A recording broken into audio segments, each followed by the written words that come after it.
નમસ્કાર, વિવાદમાં સંવાદનું મહા પ્લેટફોર્મ એટલે બિગ ડિબેટ. સ્વાગત છે આપનું બિગ ડિબેટમાં. હું છું આપની સાથે સંધ્યા.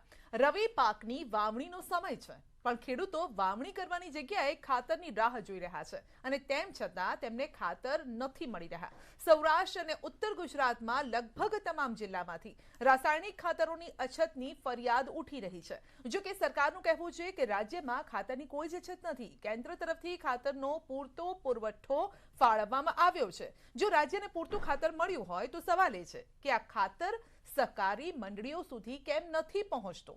ખાતર ગયું ક્યાં? શું ખાતરના કાળા બજાર થઈ રહ્યા છે? આ જ મુદ્દે આજે આપણે બિગ ડિબેટમાં ચર્ચા કરીશું. પરંતુ તે પહેલા જાણો કે ખેડૂતો શું કહી રહ્યા છે અને ત્યારબાદ કૃષિ મંત્રીએ તેનો શું જવાબ આપ્યો.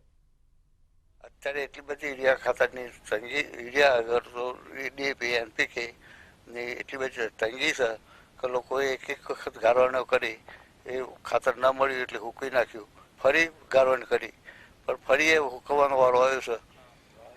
વાવણી કર્યા વગર બેસી રહ્યા છીએ અત્યારે.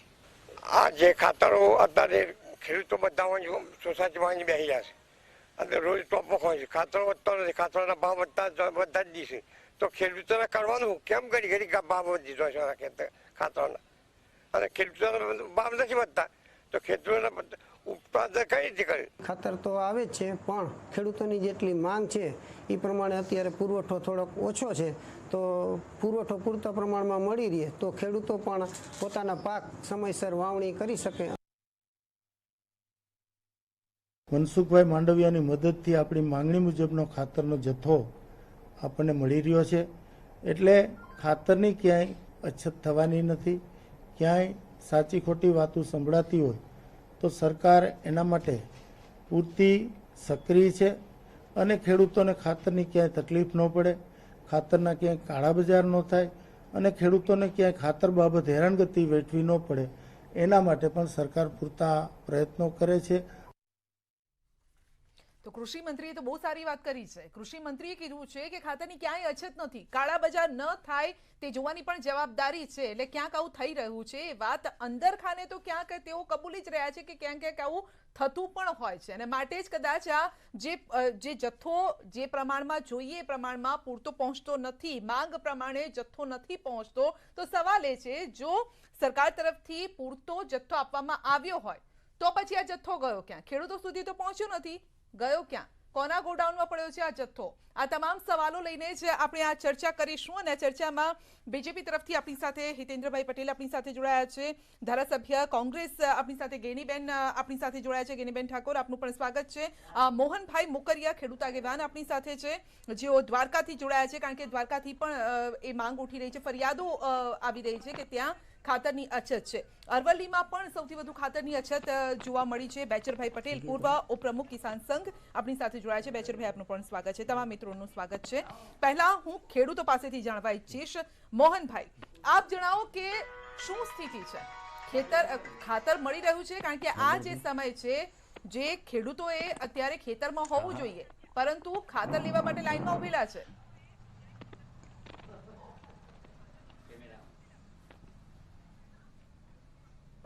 મોહનભાઈ,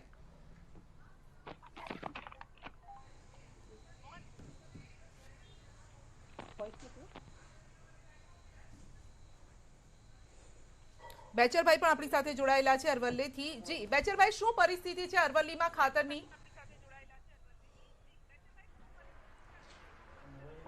બેન, એવી પરિસ્થિતિ છે હાલ અત્યારે ખેડૂતોને અરવલ્લી જિલ્લાની 2 લાખ હેક્ટર જમીન છે, એમાં 10% જ વાવેતર થયું છે અને અત્યારે ખાતરની પરિસ્થિતિ એટલી વિકટ બની છે કે ખેડૂતો લાઈનમાં ઊભા છે.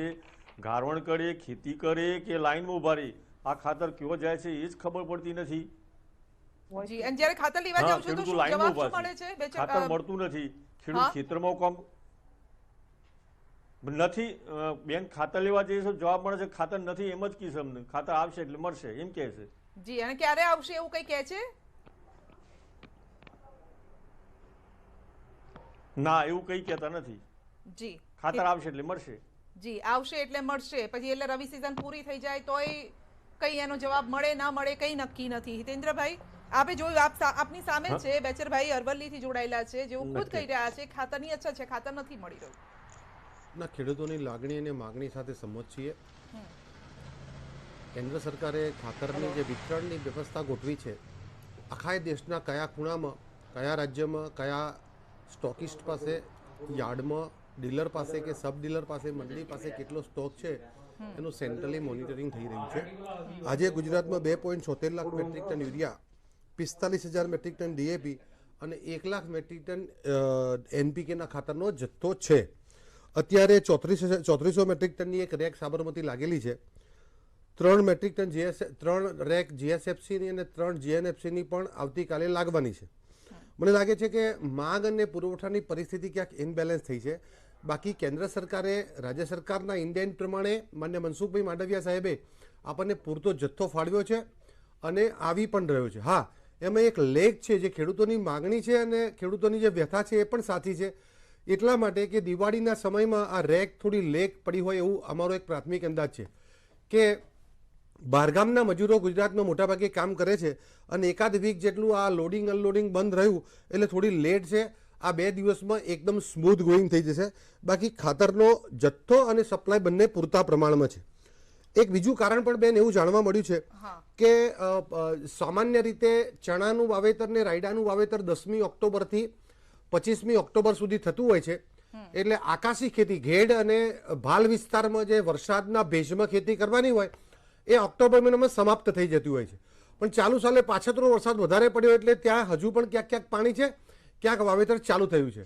એટલે એ આકાશી ખેતીનું એટલે ભેજનું જે વાવેતર હતું એ પણ 1 નવેમ્બરથી ચાલુ થયું અને રેગ્યુલર ઘઉં કે બટાટા આ રેગ્યુલર રવિ સિઝનનું વાવેતર પણ અત્યારે ચાલુ થયું. એટલે એક સાથે વધારે વાવેતર ચાલુ થયું છે. સપ્ટેમ્બર ઓક્ટોબરમાં ખાતરનો ઉપાડ ઓછો થયો અને અત્યારે નવેમ્બરમાં એક સાથે ખાતરનો ઉપાડ વધારે થાય છે. એના હિસાબે આ 2-5 દિવસ ખેડૂતોને તકલીફ પડી છે. પણ અમારી ખાતરી છે કે ક્યાંય ખાતરમાં ઉણપ નથી. ક્યાંક એવું બન્યું છે કે મારા ગાંધીનગર આ વાત, આ ખાતરની અછતની વાત છે ને, છેલ્લા 15 દિવસથી ચાલી રહી છે. ભલે તમે એમ કહો 2-4 દિવસ, છેલ્લા 15 દિવસથી આ જ હાલ જોવા મળી રહ્યા છે. ફક્ત એકલા અરવલ્લી ને દ્વારકામાં પણ આ જ પરિસ્થિતિ છે. જ્ઞાનીબેન પણ આપણી સાથે છે. એમની પાસે પણ ઘણા બધા ખેડૂતો આવીને આ ફરિયાદ કરી છે. જ્ઞાનીબેન, શું પરિસ્થિતિ ઉત્તર ગુજરાતની? નમસ્કાર. સૌપ્રથમ તો તમને અભિનંદન આપું છું કે ખેડૂતોની વેદનાને ચેનલના માધ્યમથી શાસકો સુધી પહોંચાડી. જી જી, ખાતર મળી રહ્યું છે ખેડૂતોને જ્ઞાનીબેન? સન્માન્ય વડીલે જે વાત કરી એ પ્રમાણે ખાતરનો જથ્થો છેલ્લા 15 દિવસથી ખેડૂતોને. હેલો. જી જી, સંભળાય છે. હેલો. એમને એવું કીધું કે 15 દિવસથી જ આ ખાતરની અછત છે. એ તો 2-3 દિવસ જ કહી રહ્યા છે. અમે અમારા ન્યૂઝ ચેનલમાં જ્ઞાનીબેન છેલ્લા 15 દિવસથી બતાવી રહ્યા છે. ક્યારેક ઉત્તર ગુજરાતમાં, ક્યારેક સૌરાષ્ટ્રમાં અછત વર્તાય છે. ફરી એક વખત દ્વારકા અને અરવલ્લીમાં આ અછત જોવા મળી રહી છે. પરંતુ બીજેપી એ નથી માની રહી. બીજેપી તો કહી રહી છે, કૃષિ મંત્રી કહી રહ્યા છે કે કોઈ અછત નથી. કમસે કમ હિતેન્દ્રભાઈ એવું માની રહ્યા છે કે હા, 2-3 દિવસમાં કદાચ આ બધી જે અછત છે પૂર્ણ થઈ જશે, એવું કહે છે. સમગ્ર બનાસકાંઠાની વાત કરું તો બનાસકાંઠામાં તાલુકા ખરીદ વેચાણ સંઘ હોય, જિલ્લા સંઘ હોય, એના મારફત મંડળીઓ હોય. આ તમામ મંડળીઓ એક પણ જગ્યાએ ખેડૂતોને ખાતર મળતું નથી. અને વાત એ રહી કે 15-20 દિવસથી જથ્થો નથી આવતો. જી, અવાજ આવે મારો? જી જી, આપ સંભળાઈ પણ રહ્યા છો અને આપ દેખાઈ પણ રહ્યા છો. આપ બોલો જ્ઞાનીબેન. હવે વાત એવી છે કે જે ખેડૂતોને સમયસર ખાતર બિયારણ ના મળે તો તમે ઋતુ પ્રમાણે જ કોઈ પણ વસ્તુનો ઉપયોગ થતો હોય છે. એના ઋતુ સમય જતા રહ્યા પછી એનું કોઈ કામ લાગતું નથી. બનાસકાંઠાની અંદર છેલ્લા 15-20 દિવસથી ખેડૂતો આ DAP ખાતર માટે કરીને ધાધિયા અનુભવી રહ્યા છે. અને ક્યાંક ને ક્યાંક તાલુકા ખરીદ વેચાણ સંઘો હોય, મંડળીઓ હોય, એમની ઓથોરાઇઝ હોય, એ જથ્થો લાવતા હોય તો ખેડૂતોને ફિંગરપ્રિન્ટથી ખાતર આપવામાં આવે છે. તો બનાસકાંઠાની અંદર ધારો કે વાવ, ભાભર, સોયગામ આ વિસ્તારની અંદર કઈ મંડળી કે કયા તાલુકા ખરીદ વેચાણ સંઘે પ્રિન્ટ ખોલી અને ખેડૂતોને ખાતર આપ્યું? કદાચ રાતે ગાડીઓ આવતી હોય ને એમના લાગતા વળગતા જે અંગત પેલા હોય એને આપતા હોય તો અમારા ધ્યાનમાં નથી. પણ સમગ્ર 15 દિવસથી ખેડૂતો તમામ રીતે આ ખાતર માટે કરીને કાળા બજાર મળે તો કાળા બજાર, 2 નંબરથી મળે તો 2 નંબર, જે રીતે મેળવવા માટેના પ્રયત્નો કરી રહ્યા છે. વાત એમ રહી કે નવેમ્બરમાં અને ઓક્ટોબરની અંદર ખાતર વધારે ઉપયોગ થાય છે. તો કઈ આ પહેલી વખત નવેમ્બર હોય કે ડિસેમ્બર હોય કે ઓક્ટોબર હોય એમાં ખેડૂતોનો વપરાશ આ પહેલી વખત નથી થતો. આ તો વર્ષોની સિઝન પ્રમાણેની પ્રણાલિકા છે. તો રાજ્ય સરકારે કે કેન્દ્ર સરકારે એ પ્રમાણેનો જથ્થો ઉપલબ્ધ કરાવવો પડે. એ નથી કરાવી શક્યા અને નથી કરાવી શક્યા તો ક્યાંક ને ક્યાંક એમના જે કાંઈ વહીવટકર્તાઓ જે છે એ વહીવટકર્તાઓની ક્યાંક ગેરરીતિ હોય કે કાળે બજાર હોય. જી હિતેન્દ્રભાઈ, આ કાળા બજાર થઈ રહ્યું છે, કોના ગોડાઉનમાં ખાતર પડ્યું છે? હિતેન્દ્રભાઈ એ જવાબ આપો. અહીંયા તો સીધી અહીંયા એ જ આરોપ લાગી રહ્યા છે કે જો જથ્થો, તમે પણ માન્યું છે કે જથ્થો પહોંચી રહ્યો છે, કેન્દ્ર તરફથી પહોંચાડવામાં આવી રહ્યું છે, ખેડૂતો સુધી પહોંચતું નથી, તો વચ્ચે ક્યાં છે આ જથ્થો, ક્યાં પડ્યો છે? ક્યાંય આમાં રાજ્ય સરકારનો વાંક નથી, ડીલરોનો નથી, ખેડૂતોનો નથી, ક્યાંય ખોટું પણ નથી થતું. સવાલ સમજણનો છે. બેને કીધું એ પ્રમાણે POS થી અંગૂઠો આપીને ખાતર આપીએ છીએ એટલા માટે કે એ કાળા બજારમાં કે કેમિકલ્સમાં ન જાય એટલા માટે. હું અત્યારે તો નહીં કહું પણ આ જીત ન્યૂઝ 18ના માધ્યમથી 30મી નવેમ્બરે કહીશ કે આ નવેમ્બર મહિનામાં અમે કેટલું ખાતર વેચ્યું એ એના આંકડા, વેચાણના ઓફિશિયલ આંકડા ગુજકો માસોલના આવશે. અહીંયા ખાતરની નો ડાઉટ વળગતા સુધી ના જતું રહેતું હોય પછી એવું નથી થતું બેન. એટલા માટે કે હવે સ્વાભાવિક રીતે કેવું બન્યું છે કે ધારો કે વરસાદ આવે, અતિવૃષ્ટિ થઈ ગઈ, અતિવૃષ્ટિથી પાક નિષ્ફળ થઈ ગયો. હવે આપણા મનમાં એવું હતું કે ખેડૂતોને બહુ મુશ્કેલી છે. મુશ્કેલી હતી પણ ખરી, પણ 33% કરતાં વધારે નુકસાન થયું તેની મુશ્કેલી હતી. પણ અત્યારે મગફળી 40 લાખ મેટ્રિક ટન થવાની છે. અત્યારે માર્કેટમાં મગફળીનો જે બમ્પર સ્ટોક આવે છે એ જ પ્રમાણે ખાતરમાં પણ આપણે નિયમિત ખાતર આપ્યું છે. ચાલુ વર્ષે ચાલુ મહિનામાં આ 16 દિવસમાં 42,000 મેટ્રિક ટન ખાતર આવ્યું છે. આજે લગભગ આ 10,000 મેટ્રિક ટનની રેકો આપણા ત્યાં ઊભી છે. એટલે ખાતર આવ્યું છે. પણ તમે કીધું એ પ્રમાણે સેજ બૂમ પડી ને એટલે પછી ખેડૂત શું કરશે કે 10 દિવસનું લેતો હતો ને એ આખા વર્ષનું લઈ લેશે, પોતાના ગોડાઉનમાં મૂક્યું છે. મારા ત્યાં આજે ચિલોડા મંડળીમાં એવું થયું હતું, તે સાબરકાંઠા પ્રાંતિજવાળા લોકો કે સગાવાલા લોકો આવીને ત્યાંથી લઈ ગયા. કેમ? અરે ભાઈ નથી મળવાનું. એક સહેજ એવી આ હવા થઈ તો લોકોએ એ વધારાનું પણ જે સમૃદ્ધ ખેડૂતો છે એમણે પોતાના ગોડાઉનમાં મૂકી દીધું છે. બાકી તો આખી સરકારે વ્યવસ્થા એવી કરી છે. એટલું બધું પછી તમે હવે સીધું પાછું ખેડૂતો ઉપર આવી જાવ છો. વાક અહીંયા તમારો છે અને તમે ખેડૂતો પર અહીંયા તમે હમણાં ઇન્ટરવ્યુ પણ સાંભળ્યો એક ભાઈનો, તે કહે છે માંગ પ્રમાણે નથી. જો જથ્થો પૂરેપૂરો આવ્યો હોય તો પછી પહોંચે કેમ નહીં? સવાલ તો અહીંયા એમણે એવી વાત કરી કે ખાતર તો આવે છે પણ ઉપાડ વધારે છે. ઉપાડ વધારે છે એના બે કારણ આપ્યા મેં. એક કારણ એવું આપ્યું કે ઓક્ટોબર મહિનાનું જે વાવેતર હતું એ પણ નવેમ્બરમાં આવ્યું, એક. અને બીજું કે ખેડૂતો થોડો વધારે પણ ઉપાડ કરવા માટે કે ભાઈ કાલે લાઈનમાં ના ઉભું રહેવું પડે. તો પછી જે ખેડૂતો અત્યારે ફરિયાદ લઈને પહોંચ્યા છે એ કોણ છે? તો મોટો જથ્થો મોટી સંખ્યામાં છે. આપના ત્યાંથી જ એક ખેડૂત મિત્ર એવું કીધું કે ખાતર આવે છે તો ખરું પણ ડિમાન્ડ વધારે છે, ખેડૂતો માગે છે વધારે. કારણ કે ભેજ આખા ચોમાસાનો વરસાદ મોડો પડ્યો. જે આકાશીય ખેતી હતી, ગેડ વિસ્તાર, ભાલ વિસ્તારમાં વાવેતર પણ વધ્યું છે. હું આપને ખાતરીપૂર્વક કહું છું કે 42 થી 44 લાખ હેક્ટરનું વાવેતર રવિનું હતું. આપણે નવેમ્બર એન્ડિંગમાં મળીશું ત્યારે હું આપને આંકડા આપીશ કે 52 થી 54 લાખ, 10 લાખ હેક્ટર વાવેતર વધવાનું છે. આ અકસ્માતે થયું એટલા માટે કે વરસાદ મોડો પડ્યો, આકસ્મિક પડ્યો, માવઠું થયું અને એનો ભેજ લાંબો ટાઈમ રહ્યો. તમે જોજો ચણાનું વાવેતર, રાયડાનું વાવેતર પુષ્કળ થયું છે અને એ વાવેતર અને રેગ્યુલર વાવેતર બે ભેગા થઈ ગયા છે. હવે સપ્ટેમ્બરમાં ફાળવણી કરી હતી પણ વેચાયું નથી, ઓક્ટોબરનું વેચાયું નહીં, હવે નવેમ્બરમાં એક સાથે વધારે જોઈએ છે થોડુંક. એટલા માટે ખેડૂતોને મુશ્કેલી છે. હું આશ્વસ્ત કરું છું ખેડૂતોને કે ક્યાંય પણ વધારાનો સ્ટોક ન કરતા, ક્યાંય પણ ઉતાવળ ન કરતા. વિધિન 40 અવર્સ આપની મંડળીમાં ખાતર પહોંચવાનું છે. રાજ્ય સરકારની પૂરતી વ્યવસ્થા છે અને આપણું સદનસીબ છે કે આદરણીય મનસુખભાઈ માંડવિયા કેન્દ્રમાં છે. અને હું તમને આંકડાની માયાજાળમાં નથી લઈ જતો, પણ યુરિયા જેટલું માંગ્યું હતું એટલું આપ્યું છે, DAP પણ જેટલું માંગ્યું હતું એટલું આપ્યું છે, NPK પણ જેટલું માંગ્યું હતું, પોટાશ પણ માંગ્યું હતું આપ્યું છે. દિવાળીમાં મજૂરોના હિસાબે 4-5 દિવસ લેટ થયું એટલે કદાચ થોડું લેટ આવ્યું હશે, પણ આપના ત્યાં પહોંચવામાં કોઈ તકલીફ નહીં પડે. કોઈએ કાળા બજાર લેવાની કે કાળા બજાર કરવાની. ગ્રાઉન્ડ રિયાલિટી શું છે? દ્વારકાની શું પરિસ્થિતિ છે ત્યાં?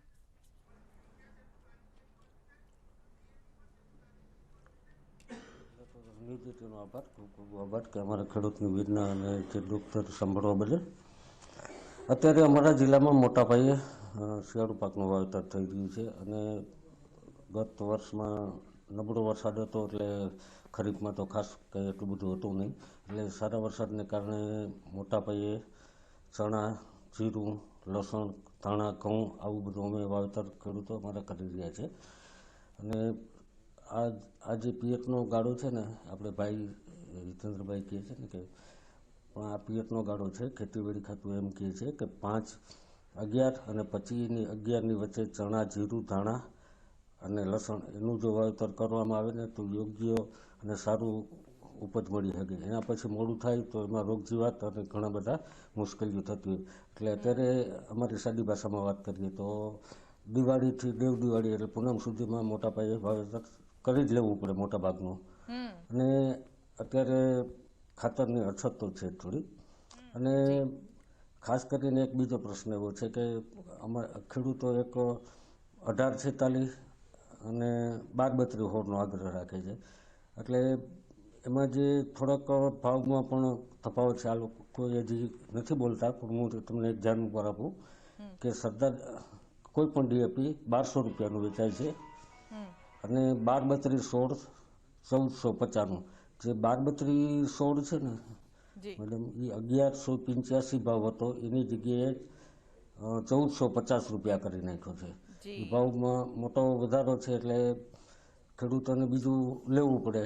પછી માનો કે 1232.5 છે તો એના 1150, તો 1232.5ના જે ટકાવારીની સરખામણી કરીએ તો 1200 અને 1100માં કંઈ 50 રૂપિયાનું ડિફરન્સ રહે છે. એમાં 6 કિલો નાઇટ્રોજન અને 14 કિલો ફોસ્ફેટની અમારે ખોટ આવે. એટલે અમારે કાં ડીએપી લેવું પડે અને કાં 1232 જી 1185 ના 1450 કરી નાખ્યા છે. 1185 ની જગ્યાએ જી બિલકુલ આપની આ વાત જે છે કે ભાવ વધારો પણ કરી દીધો છે. ખાતરના ભાવમાં વધારો, ખાતર મળતું નથી એ વાત પણ ચોક્કસ છે અને એના ભાવમાં વધારો પણ કરી દીધો છે. એટલે બેવડો માર આ ખેડૂતો પર પડી રહ્યો છે. એક નાનકડા બ્રેક માટે રોકાઈશું અને આ સવાલ સાથે પાછા ફરીશું.